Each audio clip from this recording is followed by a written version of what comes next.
Halo teman-teman, selamat datang di sesi explainer kita kali ini. Hari ini kita bakal ngebahas sesuatu yang jujur aja sering banget dialamin, tapi jarang diomongin sama trader, apalagi yang baru mulai. Kita nggak bakal ngomongin cara cepat kaya ya. Kali ini fokus kita adalah gimana caranya tetap waras di tengah kejamnya market. Kalau belakangan ini kamu ngerasa capek banget secara emosional pas lagi trading, believe me, kamu nggak sendirian. Kita bakal bedah bareng-bareng panduan praktis buat ngatasin mental yang udah keburu drain ini, biar kamu bisa balik pegang kendali. Coba deh, jujur sama diri sendiri bentar. Pernah nggak sih, pas baru buka aplikasi trading, lihat portofolio merah semua? Bukannya semangat buat analisa, yang ada malah blank, cemas, atau ngerasa capek luar biasa.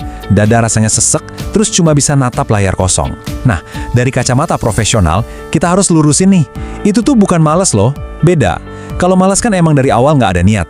Tapi kalau mental burnout, kamu tuh sebenarnya pengen banget sukses. Udah usaha keras banget, tapi emang kapasitas mentalnya udah bener-bener habis terkuras.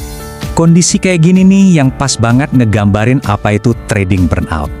Momen dimana rentetan stres, overtrading, plus kondisi market yang lagi gila-gilanya, sukses nguras habis seluruh energi mental kamu. Perasaan bingung, beban berat di pundak, rasanya kayak lagi terombang-ambing antara harapan kosong sama kekecewaan yang dalam banget. Oke, masuk ke bagian 1, mengenal burnout dalam trading. Kita bakal bahas mengapa mental kita bisa sampai kelelahan. Nah, buat bisa pulih dari burnout, kita wajib paham dulu nih akar masalahnya, dan mulai stop ngebayangin kalau trading itu cuma sekedar klik terus boom profit. Coba bayangin sebuah gunung es. Analisa teknikal sama fundamental itu cuma pucuknya doang, bagian kecil yang kelihatan di atas air. Tapi fondasi raksasanya yang ada di bawah permukaan dan nentuin kapal kamu bakal berlayar atau malah tenggelam, itu adalah psikologi trading. Burnout ini kejadian pas fondasi psikologis tadi mulai retak gara-gara nahan beban emosi yang nggak kekontrol. Coba kita cek red flags-nya ya. Ini bukan cuma capek biasa loh, burnout itu benar-benar nyerang fisik dan emosi kamu. Sering tiba-tiba migrain, otot kaku, susah tidur, atau gampang banget emosi cuma gara-gara hal sepele. Terus pas lagi di depan chart, tiba-tiba hilang motivasi, mulai ragu sama trading plan sendiri. Dan yang paling parah, kamu nunda cut loss di posisi yang jelas-jelas sudah boncos, sambil berharap ada keajaiban turun dari langit. Kalau tanda-tanda ini kerasa relate banget, please validasi perasaan kamu. Itu cara tubuh dan pikiran kamu teriak minta tolong. Lanjut ke bagian 2, jebakan trading balas dendam atau lingkaran setan emosi. Kondisi mental yang lagi kacau tadi tuh sering banget bikin kita masuk ke fase bahaya, di mana logika udah mati total. Akhirnya, kita ngelakuin hal-hal destruktif buat balas dendam ke market gara-gara loss sebelumnya. Kelihatan banget bedanya. Ada pendekatan yang masuk karena plan, di mana semua dihitung matang, tenang, dan disiplin.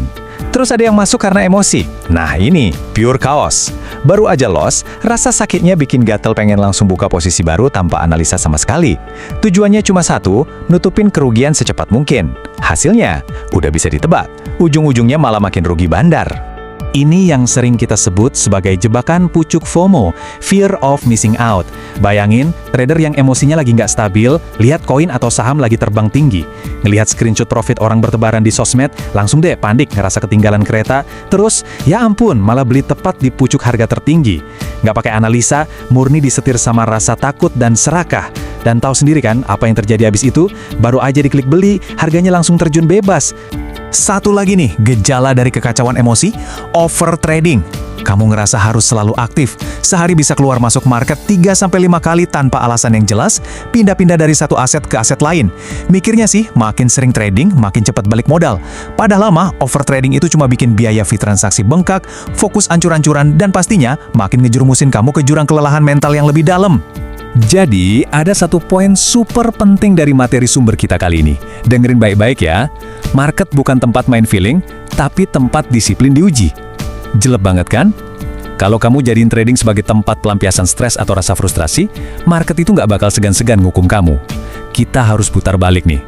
Kita harus pindah dari zona emosi yang berantakan ke zona disiplin yang clear dan terarah. Masuk ke bagian 3, pentingnya jeda dan healing. Saatnya menjernihkan pikiran. Terus, gimana dong cara mutusin lingkaran setan ini? Pertolongan pertamanya simple, healing rutin. Langkah awalnya, tutup laptop, matiin aplikasi trading di HP kamu. Percaya deh, absen dari chart beberapa hari nggak bakal bikin kamu bangkrut. Tapi sebaliknya, maksain trading pas lagi burnout, itu jaminan modal ludes.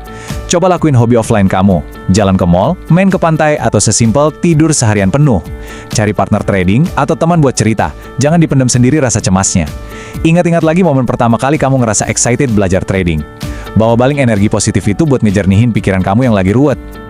Sekarang, bagian 4, membangun trading plan objektif untuk menggantikan kekacauan dengan struktur. Kalau pikiran udah mulai fresh lagi, sekarang waktunya kita racik obat jangka panjangnya. Ngebangun struktur, perasaan, sama tebak-tebakan itu harus diganti sama aturan yang objektif. Ada 4 pilar penting buat nyusun trading plan ini. 1. Tujuan trading. Kamu harus tegas, lagi main swing, scalping, atau nangkap momentum.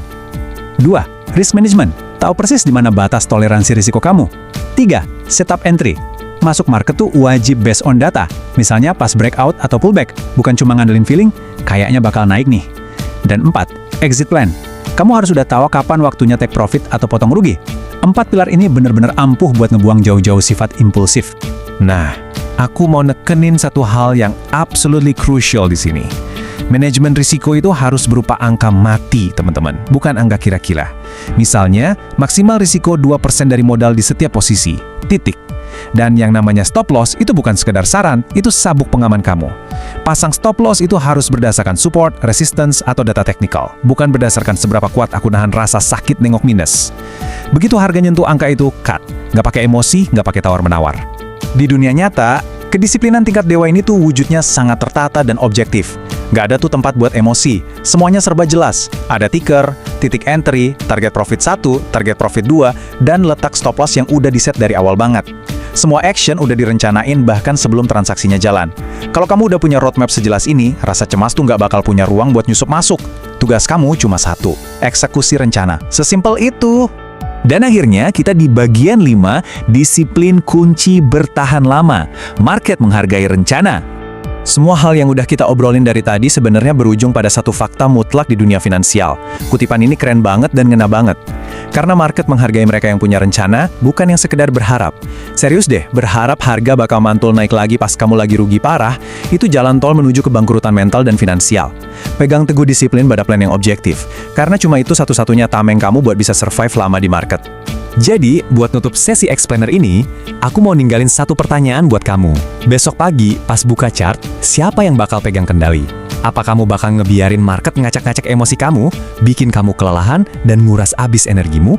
Atau kamu milih buat ambil jeda hari ini, istirahat, healing, terus balik lagi bawa trading plan yang solid buat ngontrol tindakan kamu sendiri? Keputusannya ada di tangan kamu ya. Tetap disiplin, tetap waras, dan sampai jumpa di explainer kita selanjutnya.